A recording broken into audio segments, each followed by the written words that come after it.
भीड़ तुम्हें एक नाम देती है, एक चेहरा देती है, लेकिन तुम्हारा सच नहीं देती। सच तब दिखाई देता है जब तुम अकेले होते हो। लोग अकेले होने से डरते हैं, क्योंकि जैसे ही वे अकेले बैठते हैं उनके भीतर का शोर सुनाई देने लगता है।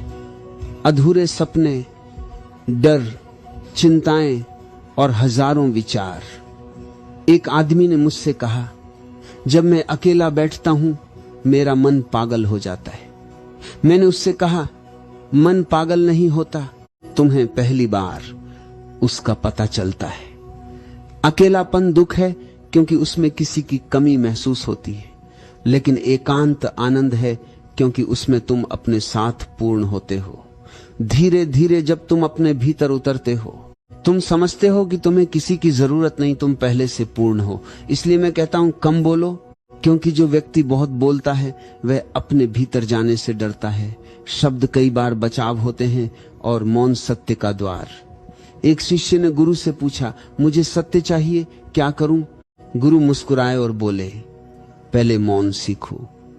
हर बात का जवाब देना जरूरी नहीं होता, कभी कभी मौन सबसे ऊंचा उत्तर होता है। अब तीसरी बात, आगे बढ़ो, लेकिन दूसरों से नहीं, अपने पुराने स्वरूप से आगे बढ़ो।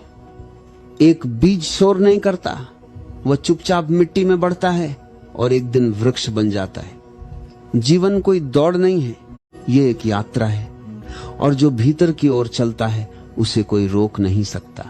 सच्चा ध्यान दुनिया से भागना नहीं, भीड़ के बीच भी शांत रहना है। दुनिया तुम्हारे चारों ओर रहे लेकिन तुम्हारे भीतर ना आए। इसलिए अकेले रहो ताकि खुद को जान सको, कम बोलो ताकि खुद को सुन सको, और आगे बढ़ो ताकि खुद को पा सको। क्योंकि जो तुम खोज रहे हो वह कहीं बाहर नहीं, तुम्हारे भीतर ही प्रतीक्षा कर रहा है।